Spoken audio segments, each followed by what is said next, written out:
if you say nothing, if you hint, then you have to conclude.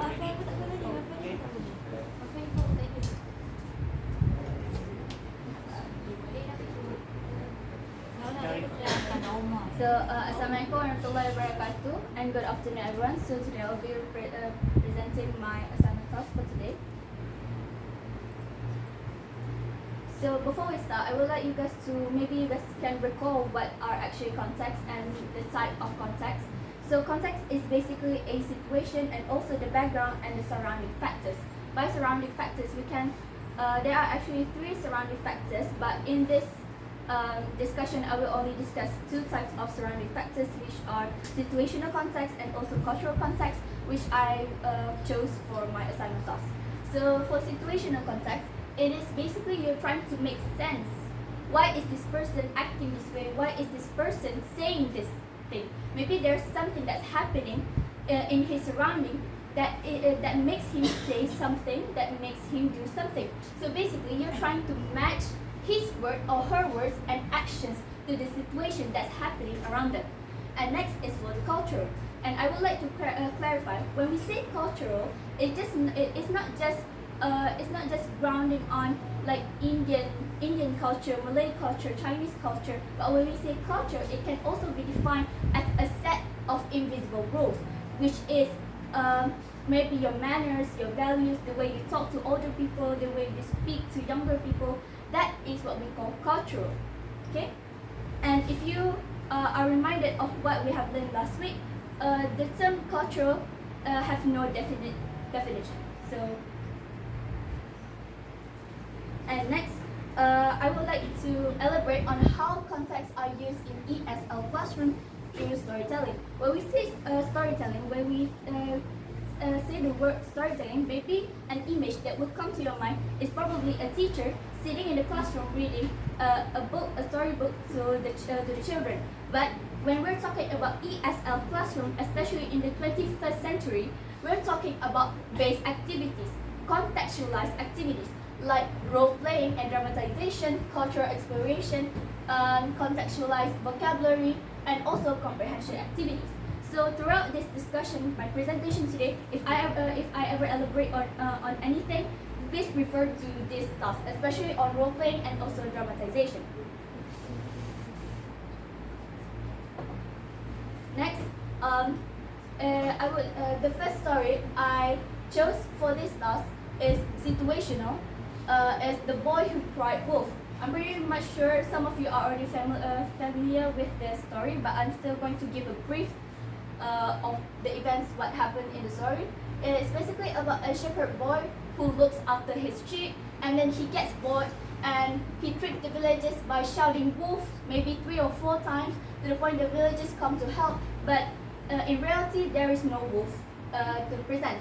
He will repeat the lie several times, and when an actual wolf comes, the villagers no longer believe him and the sheep will be attacked, while the boy learns a lesson in which if you lie too often, people will not believe you when you tell the truth. This is situational. Why is it situational? I will elaborate after this. Next is the cultural. I choose the mice and the lion. So basically the story is about a lion who catches a small mouse and the mouse begs for mercy. Please let me go, I will help you one day. And then the lion will laugh but spare the mouse. Later, the lion will be inserted in a trap, and then the mouse will nose through the ropes and freeze the lion. And next we will see the lion will be grateful and he will learn that kindness and even the smallest creature can make a big difference. So why do I say that these stories, why do I say the first story is situational and the latter story is cultural? It's basically because the first story, the boy who cried wolf, the story depends on the situation. The boy lied, the boy made a whole situation about a wolf attacking him, and the villagers were deceived. If the boy didn't make the whole situation, the story would not have happened. So that's why I highlighted up there, the situational story is dependent. And then meaning changes with situation. The word wolf in the first part, the students can interpret as a lie because the student know there's no actual wolf. But on the later half of the story, the wolf would be a truth. And next, moral comes for event. The lesson don't lie only makes sense due to what happened. Say that you're trapped in a room and then you must lie in order to get out of the room. Will you lie? Yes, you will lie. So that's why I say again it depends on the situation. And next, language is situational. The language used is based on the situation. There's a situation that caused the boy to shout, warn, and also regret. Meanwhile, the second story, cultural, because the story speaks about an unwritten rule, in which helping someone in trouble is expected from our people. And then the value remains unchanged. The value of being kind remains unchanged regardless of situation. Across all countries, wherever you go, or whatever religion you believe in, value of kindness, moral is remain unchanged. And next, moral also comes from cultural value. The lesson kindness and gratitude matter is from a value society agrees on. And last but not least is language use is cultural, such as thank you, gratitude, and also I will help you one day. Next, in order to elaborate about how context may aid in language use, I have decided to make it into three, which is vocabulary, grammar, and also comprehension, which is suggested by question to his input hypothesis. So first of all is vocabulary. So in vocabulary is Michael's long interaction hypothesis suggested that language developed best through interaction and negotiation of meaning. So when we're talking about vocabulary, obviously we're talking about words. We're talking about vocabulary. So when we're giving context to the students. The student will meet the word, and the word will have jobs. Why do I say the word have jobs? Because the word has a functional use and it is not learned in isolation. You're not giving the student a list of words, you're giving how the word is being used in context. And then they are learned in realistic situation, and students will be able to understand the function of these words. Maybe, okay, this word is used to lie, this word is used to calling for help, this word is used to show politeness, and this word is used to to show that you're feeling adapted. And then, like I said before, maybe this whole thing can be learned through activities like role play.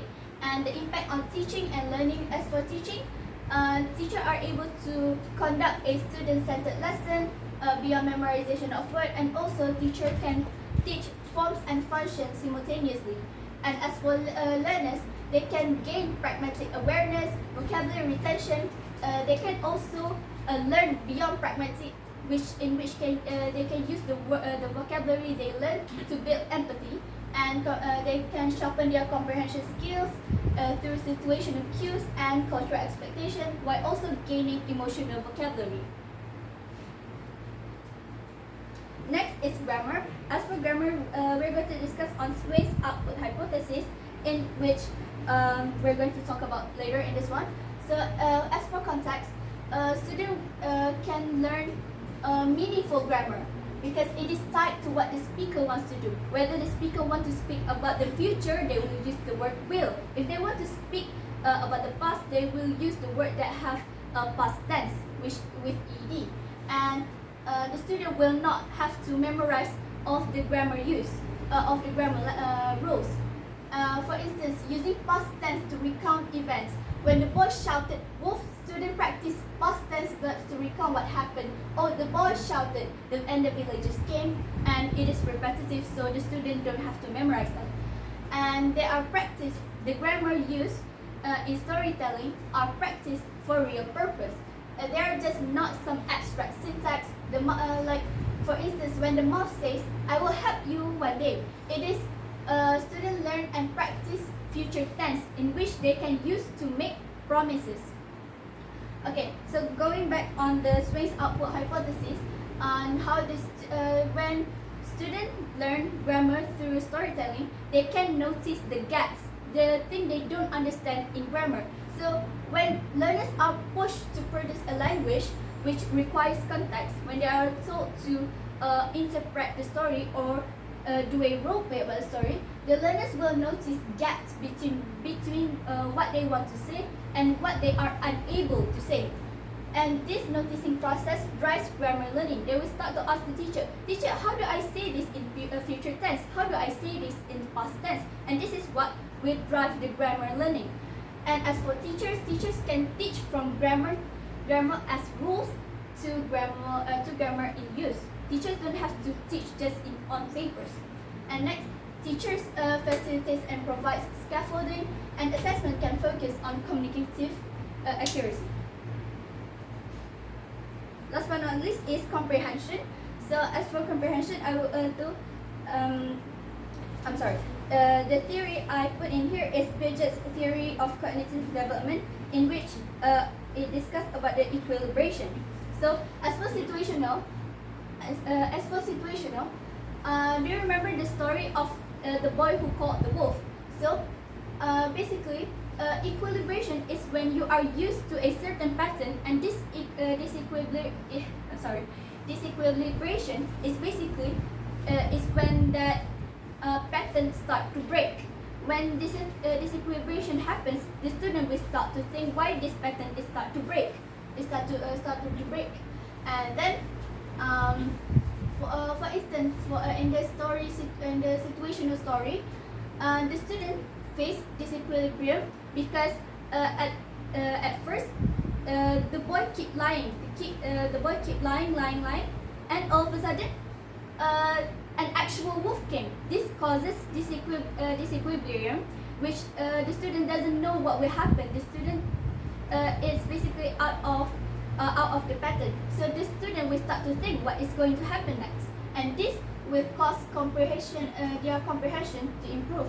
Meanwhile, as for cultural, as we all know, we teach values and also manners.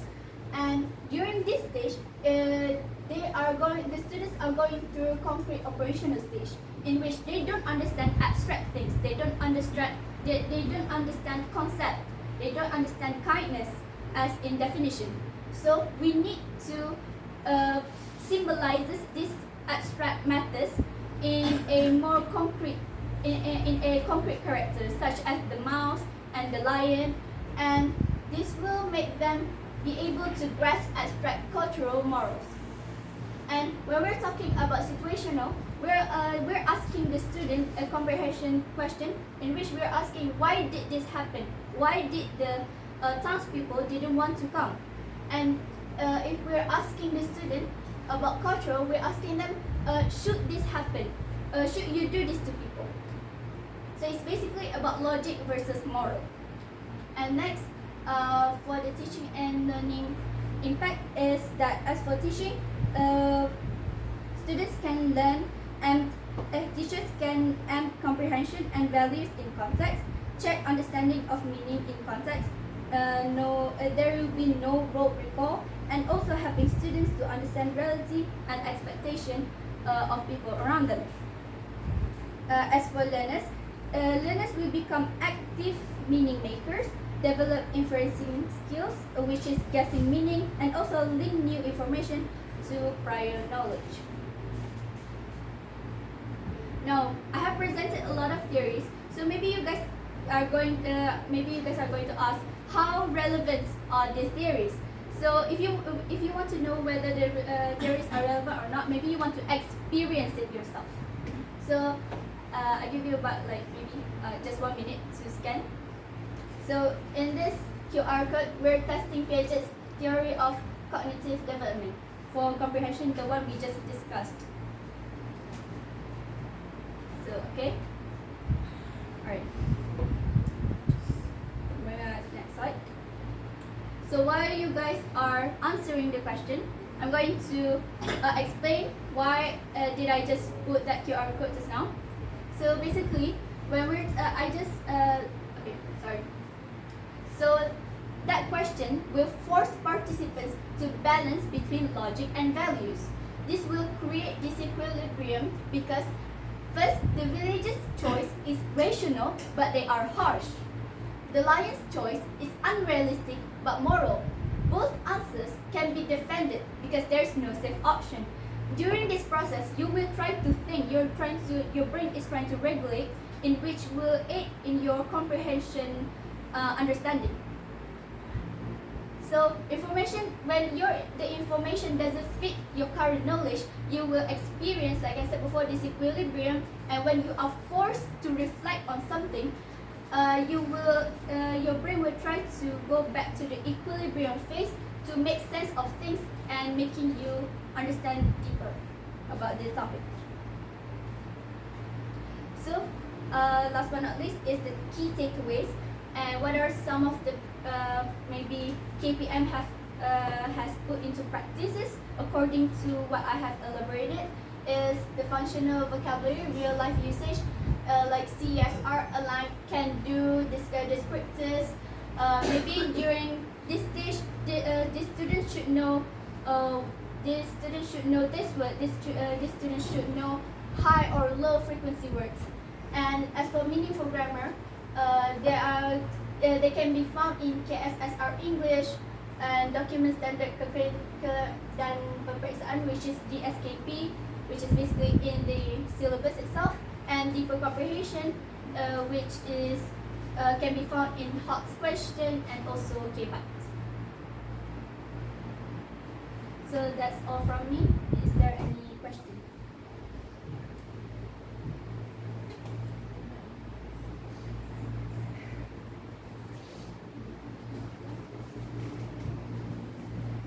Yes, Abi? Can I ask a question Yes. about the story? So, what is story like? Yeah, what the story? The story boy right? Excuse me, can you speak out? I can't So, hear you. the story, the first one, I think the boy who cried. The boy who cried wolf, yes. Yeah, so, that one. Yeah. What is the moral of it? Like, it says that he shouldn't lie.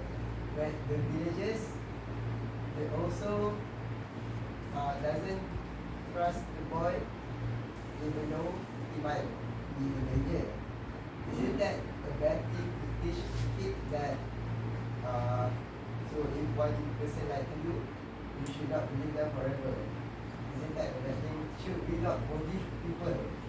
Okay, so what you're asking is whether the story is relevant to teach students about the moral Yeah. suggested in the story. Yes. Okay, so when you teach children, you want to show a clear contrast between what you do when you do something, you're going to face the consequences later. So basically, this story is you don't have to think too much into the story. You don't have to think so deeply because it's basically just children's story. Because we just want to show the children, oh, this is what's going to happen when you lie too often.